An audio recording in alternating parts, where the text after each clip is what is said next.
Welcome to another episode of the Federal Newswire Lunch Hour Podcast with your host, Andrew Langer. Well, hey there, everybody. Welcome to another episode of the Lunch Hour with Federal Newswire. I'm Andrew Langer, your host, and as always, if you are watching us on our YouTube channel, you know you can take the show anywhere you want to go on one of the many fine podcast platforms out there. Wherever you're looking for podcast content, you can find the Lunch Hour. If you are listening to us on one of those podcast platforms, you can check us out on YouTube. Hit the subscribe button, leave a like, leave a comment, and let your friends and family members and your family members' friends know all about how much you're enjoying the Federal Newswire's Lunch Hour. Joining us today, very excited to bring him on. His name is Doug Holtz-Eakin. He is a leading voice in economic policy with decades of experience at the highest level of government and academia. Before founding and presiding over the American Action Forum in 2009, he served as chief economist at the President's Council of Economic Advisors and later as the director of the nonpartisan Congressional Budget Office, where he played a key role in major policy debates, including tax reform, Medicare modernization, and Social Security. He also advised Senator John McCain's 2008 presidential campaign and served on the Financial Crisis Inquiry Commission, a former professor and department chair at Syracuse University. Dr. Holtz-Eakin continues to shape public discourse through his writing and media commentary. And Doug, obviously there is a lot to talk about. Let's start with this, the American Action Forum. What led you to found it? Tell us a little bit about the organization. So, as you mentioned, I've had a variety of jobs in government and politics, and I came out of the McCain campaign, and I hadn't really thought about this, but if you don't win, you're unemployed. So that was a problem. Yes. But as I reflected on what I'd done in the White House, CBO, and on the campaign, is you do policy research and education and options, you do advice, but you do it in a very particular fashion. You work on whatever is happening that day. You don't have the option of saying, I do turtle migration, call me when that comes up. You work on what's happening. You have to deliver your findings in English to non-specialists, so there's a high premium placed on communications. And you have to understand the politics. At CBO, you have to be nonpartisan. On a campaign, obviously, you want to aid the candidate. In every White House I've been in, it's all about the president's agenda. And as I reflect on it, I thought, I've enjoyed this work. And I don't think it's exclusively for my political masters. Actual people who care about public policy might want to get the same kind of information. So that's what I did. I essentially started a permanent campaign policy shop where the candidate is market-oriented policy ideas. And that's what the American Action Forum does. We work on whatever's happening. So we're doing a lot of work on tariffs right now, obviously, and other things going on. We try to do things in English. They're short, they're digestible. They're intended to be easily read by congressional staff who are not experts on an issue, the general public. And we work on whatever's happening in domestic and economic policy. We don't really do international affairs or defense, and we don't do any social issues. So we're sort of a policy think tank. That's what we do. So let me ask you this, because one of the things that I think gets missed as we talk about issues, especially economic issues, is that nothing is done in a vacuum, and there's so many components that go into it. It's part of the reason why a free market economy works, why centrally planned economies don't work. Yes. And so you have to balance the various conditions, One of the things that I love about the work that you guys do, and I know this is really Dan Goldbeck's specialty, and we talked about this on the radio, is the issue of regulations and regulatory costs and how they figure into this. It was an amazing moment to me in 2016 during one of the primary debates when Marco Rubio was the first candidate on the stage to utter the phrase regulatory budgeting. And I know there was probably a half dozen people, myself and Veronique DeRuggi over at Mercatus and Susan Dudley and Wayne Cruz. Yes, I'm considering myself in the category. And probably you who said, oh my God, we're finally at a moment here. This is partially, I would think, due to the work that, organizations like yours are doing. Talk about that, how it informs the discourse and the issue of not making policy in a vacuum. So I had spent a lot of time on tax policy. I was a public finance, was one of my specialties in graduate school. I taught public finance at Columbia and at Syracuse. And I realized there was a ton of attention to government spending, government taxes. The government does a lot of regulation. It didn't seem to get the same attention. And I decided part of the reason was there were no numbers. Yeah. We couldn't toss around a $400 billion tax bill or a $500 billion spending bill. It was just a regulation. And the businesses certainly complained about them, but average people couldn't get engaged in the debate. So we really just set out to quantify to the best of our ability the regulatory burden. And we just add up those burdens, rulemaking by rulemaking by rulemaking. Dan Goldbeck does an unbelievable job of tracking all this. And we have them now organized into this database. And it allows you to do things like look at 8 years of the Obama administration and realize that they imposed $890 billion of regulatory costs in 8 years. It's $100 billion a year in stealth taxes. And then when the Trump administration came in and they did regulatory budgets, and all those budgets were zeros or negative numbers. I mean, I was a jaded swamp dweller. 100%. Hold on for a second, Doug. I was literally in the same thing, because in the modern era, right, even the most deregulatory administration, the one that you worked in, the George W. Bush administration, the regulatory state still grew by 10% over time. I'm sorry. Go ahead. Sorry to interrupt. You're right.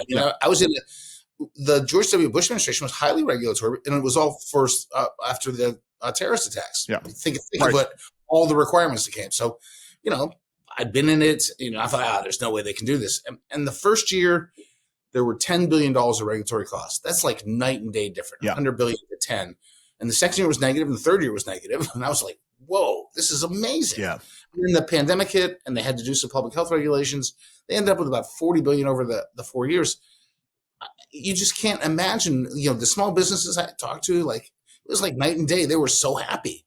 Right. And so I really learned a lesson there. Like, it mattered. And if you can quantify it, you can control it. See, it's one of those things where, and obviously because I say this because Dan's numbers agree with my numbers, or my numbers agree with Dan's numbers. That's why I appreciate the numbers you guys are running. It's, when there are things that we do well in terms of this, where we are getting better at measuring direct costs. The Biden administration, one of the worst things that they did was they changed the guidance by which we do the costs and benefits. Yeah. But one of the things we do really badly is assessing the unintended consequences and the opportunity cost. And talk about, as an economist, talk about the issue of opportunity cost and how a mandate places X on a business and then it prevents them from doing Y. Talk about that. So in public policy, you always hear people say, is that a good idea? And that's the wrong standard. It has to be good enough that you're going to take somebody's money away from them, and they could have done whatever they wanted with it, and use it for public policy. And so that's you're giving up that opportunity to let someone live their life. You're taking their resources. You better have a high threshold for doing that. And I think people forget that, and they get the threshold too low. The same's true with mandates. Right? Yeah. They mandate that a company put a scrubber on a smokestack. You're giving up the raise that someone might have gotten, or the expansion they might have done on the plant, and you're giving up that opportunity cost of higher wages and productivity. And that's true with every regulation, and it might get passed along as higher prices. So you're in effect having the purchaser pay for that scrubber. That's the same as taxing them and putting the scrubbers out there. So you can't hide it in the regulatory state, but that's what you see politicians try to do. Yeah. It's on the budget. They're like, oh man, people are going to see that we're spending like mad. Let's make the private sector spend it. There we go. Here's a mandate. Go spend it.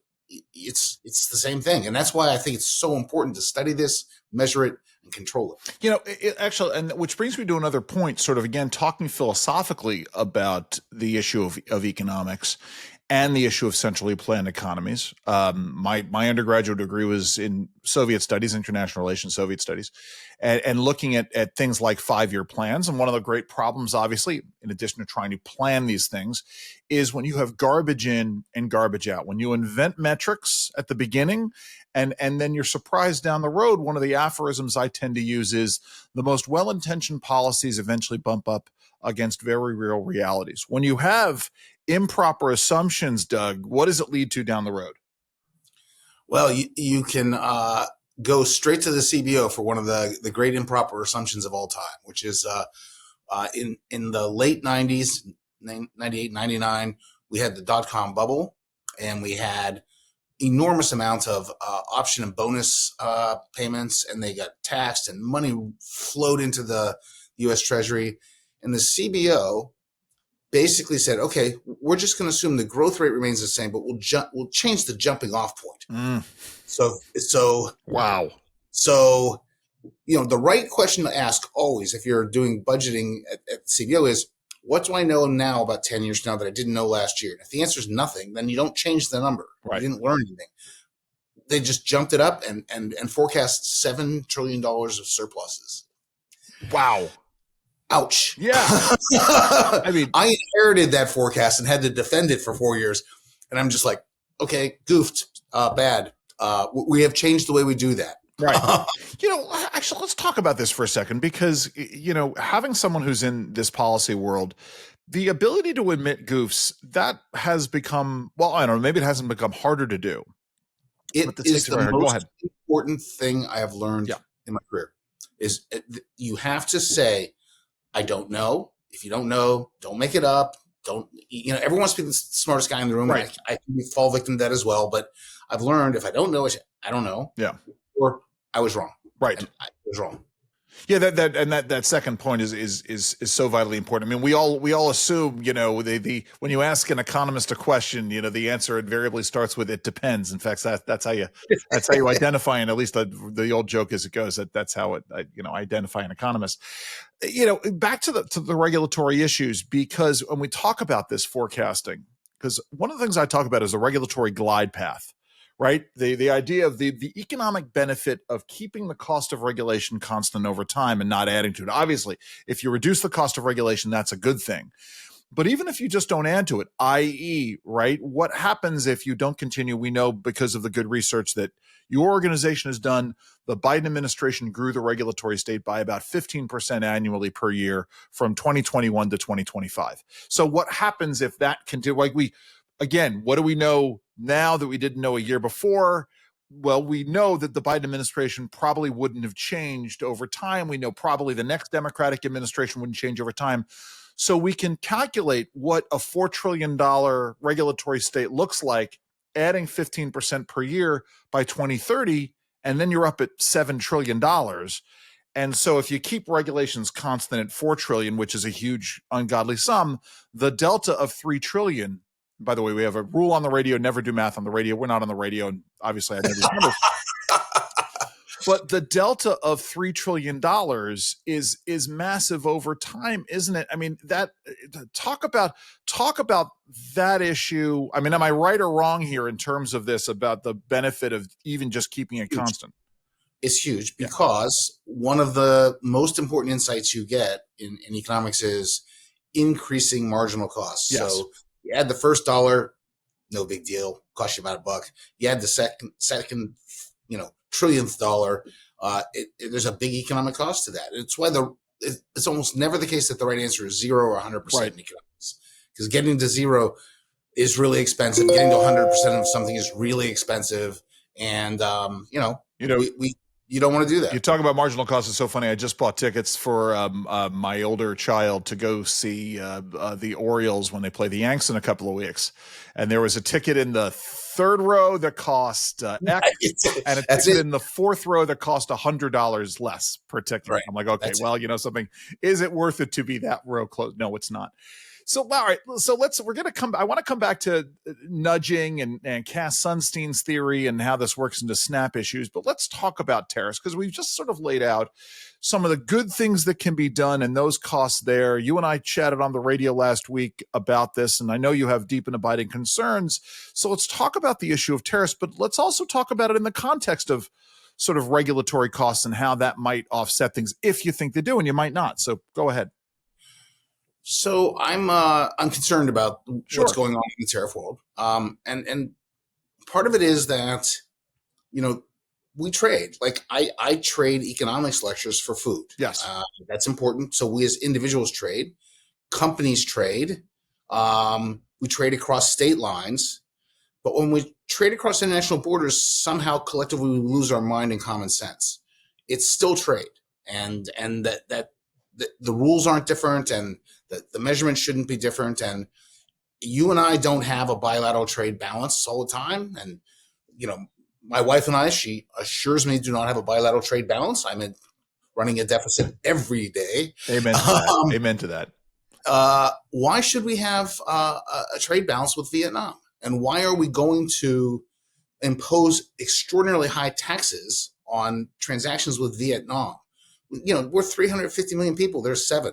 Our income is much, much higher. It's not going to balance. We're going to buy more of their stuff. It's not a problem. It's both of us trying to take the best of trading opportunities. And so the metrics they've got are wrong. They're not thinking about it, but they're using the coercive power of the state to change people's decisions. And those were good decisions that Americans made and Vietnamese made, and I see no reason to change them on that criteria. That's not a good criteria, and I don't think it's appropriate. And so these are taxes. Taxes are distortionary. Taxes take resources away from people. It's a big tax increase. It's $400 billion, as big as letting the 2017 tax law sunset at the end of the year. And no one thinks that's a good idea. And I know you're concerned about that in the context. So I'm worried about the macro impacts of this. But if you think about it, we could have done this in a regulatory way. We do this all the time. We have lots of trade quotas. You can't import more than $5 from Vietnam. Done. We have quotas and things like that. So all of these are interferences with trade. They are imposing a government decision on individuals and private firms in the United States.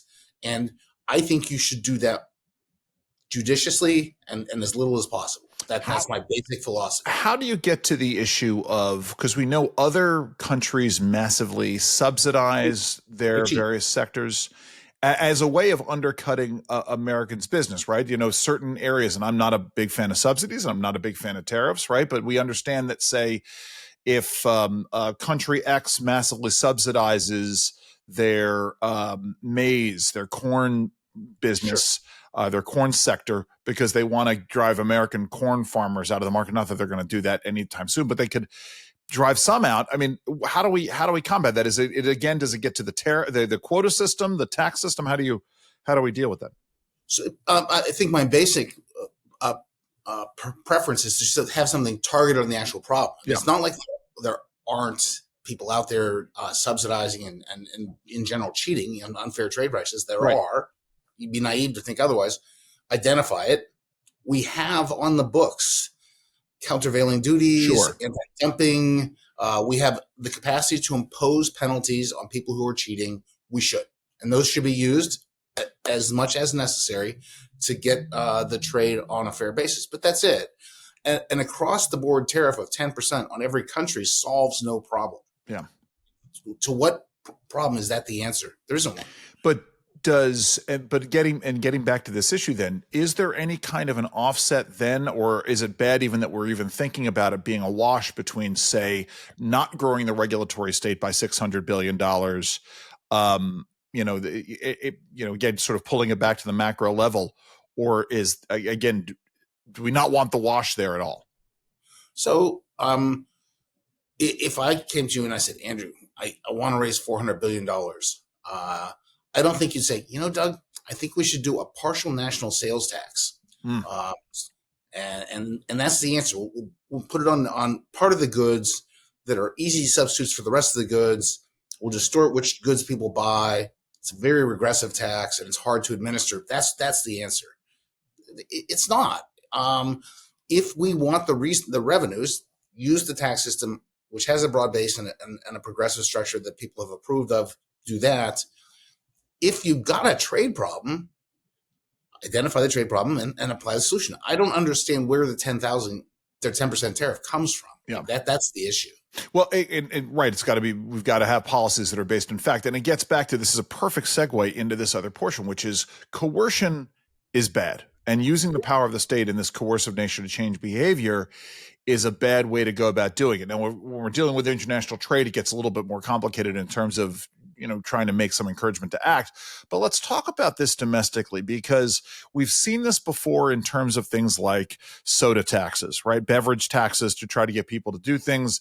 Now there's an effort to try to change how what groceries folks who are on some kind of assistance are allowed to get, which would then put, I guess, grocery stores in the business of determining what somebody can buy with their food stamps. So there are huge problems here. Again, talking about the slippery slope, right? Because this is essentially part of what we're talking about. Talk about this and why this is concerning.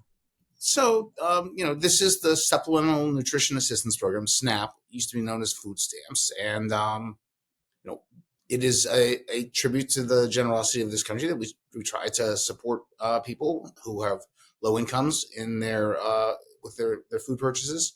But the notion now is, let's put the nanny state in charge of what you spend your money on and make sure that you buy healthy stuff and sort of check on how you're doing things. And I don't like that mindset. Yeah. I am deeply troubled by the progressives who basically want to tell you how to live your life, and also the folks on the extreme right who are saying this is the right way to put America first, and you don't get to think about that. I'm not wild about either part of that spectrum, and in particular, I find this baffling that they somehow think that if I regulate, let's take soda, you can't buy soda with your SNAP dollars. What will they accomplish? Will we get healthier outcomes? Are we changing how they exercise? I don't think so. Are we changing their genetics? Nope. Those are two huge determinants of health status. Are we changing how they spend the rest of their money? I mean, money's fungible. We've got SNAP money and other money. Okay, so I'm not going to use my SNAP money on soda. I'll go buy with this. Now, what have we accomplished? And you never know where it's going to stop. Right. The best example of this is California years ago decided to have a sales tax, but of course they're going to exempt healthy foods. Yes. And so trail mix was healthy as long as it had 12 or fewer M&Ms in it. But if you had 13, you taxed it. Wow. Wow. And so it went to the California Supreme Court, how many M&Ms? Okay, we're in another world then. Right. It. Right. I mean, but that's I guess what I get back to is, setting aside for a moment, maybe we'll come back to this in a second. The idea of it's, some advocate saying, well, it's my money that they're spending on their food, therefore I get to determine what they ought to spend it on. Go ahead, please. That's not a particularly generous attitude. Even if it's non-generous, I also think that it's a dangerous place to be. I mean, it's the setting aside generosity, right? It's because who's to say that in the Gavin Newsom administration, right?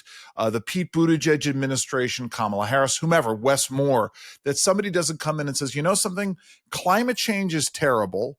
Cows are part of climate change. Also, red meat is generally unhealthy. So therefore you can't buy beef products, with your SNAP benefits. It's a situation in which the boomerang effect, the precedent that gets set, to use the legal term, the precedent that gets set is a very dangerous one, isn't it? The precedent's dangerous. Yeah. So there's this sort of notion of regulatory restraint where you acknowledge your ignorance and you don't. A big part of traditional conservative thought is self-regulation. Right. Individuals have the capacity to regulate their behavior. I'm going to respect your ability to regulate your behavior, and I'm not going to tell you how to live your life. I'm going to regulate my behavior. We will coexist peacefully. And there's another kind of restraint here, which is knowing that we don't know everything. Right. Think of what, eggs would have been gone. Right. 100%. There was a period where eggs were the worst thing on the world. Yes. The worst thing in the world. Now eggs are good again. So let's acknowledge we're not that smart. Woody Allen in his movie Sleeper had a whole thing where they're eating ice cream sundaes and they're like who knew they would have banned this, they would have banned that. Also in Annie Hall, he's having this conversation with Tony Roberts. Everything our parents taught us is bad and wrong. Out at fresh air, blah, blah, blah. I'm sorry. Go ahead. You're right. It gets down to what you were saying. Do we know more than we did a year ago? If we do, then sorry, go ahead. No. I mean, I'm agreeing with you. I think you've got it exactly right. And I want our programs to reflect that philosophy. And this sort of overreaching concerns me. It seems trivial if it's just, it's about diet sodas. Right. Okay. That seems trivial. Do you really want to go to the wall on that? I want to be careful. I don't like casually telling other people how to live their lives. Well, it gets to what you're saying about the marginal cost here, right? I mean, and sort of the incremental and the creep here, and then you get into the regulatory issues as to who becomes responsible, right? So it's going to be the cashier at some, Publix or Wegmans somewhere is going to say, no, you can't use that here, and set it aside, which is a whole other issue. It is not okay to turn them into the food police. Right. They went to do their job. Anyway, it's fascinating to me how these things have changed. I mean, actually, let me ask you this, because I'll give you another example about how this climate's a good example. Years ago, there was the Waxman-Markey climate bill. Yep. In the Obama. I remember. I'm going to leave everyone's name out of this since it was told to me in confidence. But two White House staffers are watching the floor debate in the House over the Waxman-Markey bill, and Boehner is giving his final statement on the bill, and he is flipping through the bill and putting his finger on passages and saying, and the homeowners association is going to enforce this, and flipping another pages, and then the governor is going to do that, and as it was related to me, they were looking at each other and they said, man, he is very well prepped for this. Oh my God, he's just ripping the thing to shreds. Then they watched a little while long. They realized he was just randomly flipping the bill. Yes. And and their conclusion was, we have a really bad bill. Yeah. We have badly overreached here. And that one went down because it was exactly that, overreach. It seems that there needs to be a greater, something. Let me ask you this as sort of we watch this, because it gets into the changing political alignments and how things have transformed over time. I've spent a lot of time railing about the era of the hot take and how giving every member of Congress the ability to go directly before the cameras and have their hot take is a bad thing. But this is part of how we've gotten to this weird realignment, isn't it? There's a danger when we forget where we've been, isn't there? There's always a danger. Yeah. And I'm astounded, now that I'm officially old, at how much of this is like, we've had this debate already. Wait, you don't remember this? Yeah. Asked and answered. We have done this. Don't do it again. And one of the things I learned on the McCain campaign, I'm not a campaign guy. I'd never been on any campaign in my life. John McCain asked me to help him out. I said yes. Sure. Had I been on a campaign before, I probably would have said no. But that's what it'll do for you. And what I learned on that campaign is there's no more powerful thing than fear and anger. Yes. And the trouble with the hot take is it plays to fear and anger. Right. You should be afraid of this. You should be angry at that. And we need people to put aside their emotions and make good law on behalf of the country. And that's a different temperament. It's a different mindset. And so we're getting the wrong efforts being put into the legislation. Tax policy shouldn't be used to punish people. Neither should regulatory policy. Much of what you heard from the Biden administration is we're going to get them. Yes. Because the CFPB is going to go get these people. No, that's not the job. It's interesting you talk about that, because I talk about, when I was teaching on the regulatory process, the difference between the cooperative approach and the punitive approach, right? It's always better to get the regulated entity to be in a cooperative mood. We have the outcome that we want. During the Bush administration, OSHA did something called OSHCON, which was an OSHA consultative process. And it starts with the horrific idea of, I'm from the government, I'm here to help. The OSHA inspector would show up at your business, would do an inspection. There would be no penalties that would accrue for any violations that were found. You would go and you would have to correct those violations. And then they would come back and they would certify you. And you could then turn and use that OSHCON certification to get a discount on your workman's comp insurance. And lo and behold, you had an amazing growth in regulatory adherence, right? Which is what you want, right? If you want to make workplaces safer, and let's assume for a moment that these rules do in fact make the workplace safe, then finding a way to incentivize this even more so that government can teach you how best to make a safe workplace. Again, there are a lot of assumptions in there. I know I'm not speaking in behalf and approvingly of the entirety of the regulatory state, but if the goal is safety, sorry, go ahead, Doug. Yeah, but that's right. And another example of that, I mentioned when the Trump administration came in 2017, the sort of night and day approach to the quantity of regulatory costs. I also had anecdotally lots of businesses say to me, this is a different crowd. The Obama guys will say, do this. And these guys will say, hey, we're trying to do this. What's the best way to get you there? And if you ask, you learn something, and you can do it more easily and cheaply. Yes. It's interesting because it's why I have a great appreciation for the notice and comment process under the Administrative Procedure Act, which I know there are some folks who don't like the APA, but you get a situation in which the EPA puts out a rule. And again, this is anecdotal. This is from a mentor of mine. EPA wants to put out an off-road diesel rule, which says you have to reduce emissions from things like tractors. And they wanted to mandate you put this box on your engine. And everything was rocketing along until some farmer pointed out in a comment, hey, I actually can't fit this thing under my engine cowling. What do you want me to do here? I mean, it's like the VW allegedly cracking the code of how to make a diesel engine that was both less polluting. I'm sorry, it was three things: less polluting, had power, and was had great fuel economy. You couldn't do all three. The laws of physics and of chemistry and engineering can't allow you to do it. They claim that they had done it. Well, it turns out that they hadn't, shockingly. So let me ask you this, as we wind this down, how'd you get involved? When did you know you wanted to pursue economics as a vocation? Okay, you had to ask. No, of course. Here's the truth. I was a good undergraduate student, but and I was a math and econ double major, and I was wandering along. And in the fall of my senior year, my undergraduate advisor pulled me aside, literally pulled me aside in the hallway and said, "You're not ready to have a job. You should go to graduate school." And I went, "Oh yeah, okay." Yeah. He was right. I mean, I was not ready to go get a job, and so I applied to a bunch of math programs. Who quickly figured out I wasn't a mathematician. I was a computer programmer in disguise. And then I applied to some econ programs, and with middling success. And then late in the game, Princeton University admitted me. Wow. And gave me a full ride. Wow. They paid me to go to graduate school. There you go. And I went to the economics department, and I had never said I want to be an economist, but I am so fortunate that he told me to go to graduate school and that Princeton took me, and because I have benefited enormously from my training in economics. And here's the important thing about this for folks who don't understand how economics works. It's not that I had this conversation with my dean when I was the chairman of the department at Syracuse. I said, it's not that economics is right and other things are wrong. Economics is a useful way for me to organize my thoughts about life.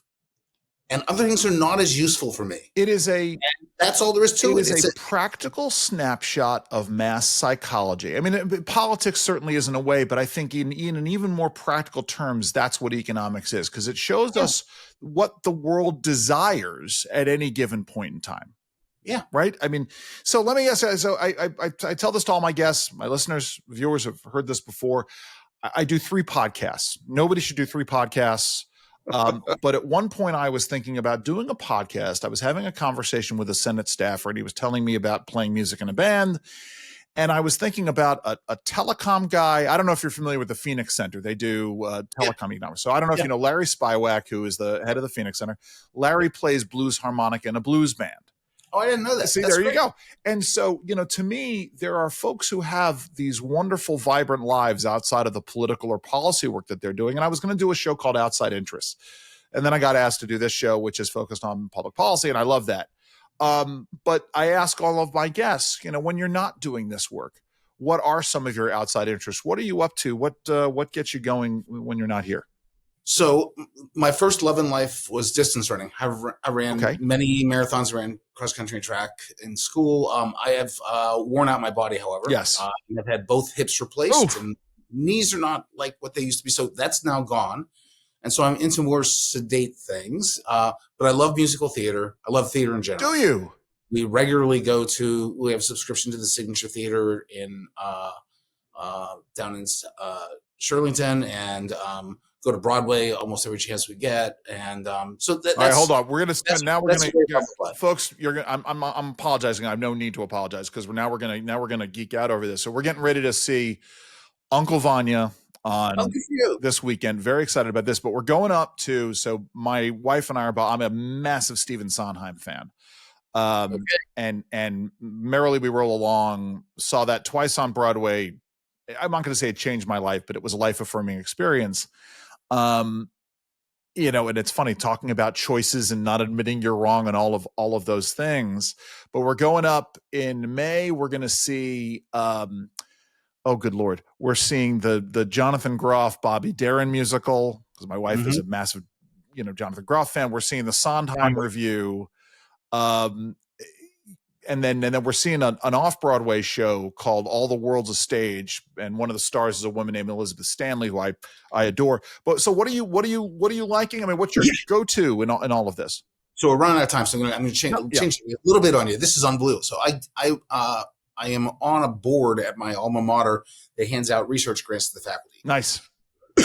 Turns out, they have to apply, but they come in person and give you the 5-minute elevator pitch on their research projects. This guy who teaches musical theater comes in and goes, I've been asked to write a book on the 10 best movies turned into musicals. So, wow. So it turns out there's a thing, which is screen to stage adaptation. And in the 50s, about 4% of musicals were screen to stage adaptations. By the 90s, it was about 20%. And in the 21st century, it's been 45%. Wow. So there's the Disney. Sure. Corpus, so we have all those, but he's going to write on the others. So, Billy Elliot was first to film. That's right. And so I'm like, okay, what's the most important one? You know what the answer is? Legally Blonde. Wow. Okay. The reason is, and now I have to read the book when he writes it. The reason is, since that was adapted, every adaptation has followed that formula. Okay. If you look at the things that show up on Broadway that were originally filmed, sure, they all follow the formula dictated by Legally Blonde. That's 5 minutes, I didn't get the formula, so now I have to go read it. Sure, that's great. No, I love it. Debbie, do you have a particular favorite one that you always, if it's been revived, you always have to go see? Oh, Les Mis. Okay. I have to see every Les Mis. Apparently, I haven't watched it yet. There's a video up on YouTube. The Olivier Awards, as we're recording this, were last weekend, and somebody did. I guess they had some kind of an anniversary performance of something from Les Mis. It's up there, so it's. Yeah. See, the trouble is, I have to keep watching it until I finally get it right. I always root for Javert. I don't know why. Listen, given your work, that's fascinating. Listen, Doug Holtz-Eakin, thank you so very much for joining us today. Thank you. This has been yet another episode of the Federal Newswire's Lunch Hour podcast. Our guest has been Doug Holtz-Eakin. He's the founder and president of the American Action Forum. As I say, if you are listening to us on one of the many fine podcast platforms that are out there, go and check out our YouTube channel. If you're watching us on YouTube, go and find us wherever podcast content is purveyed. Leave us a like, subscribe, leave us a comment, let everybody know who you know how much you're enjoying this. I'm your host, Andrew Langer. Thank you so very much for joining us. Enjoy the rest of your lunch.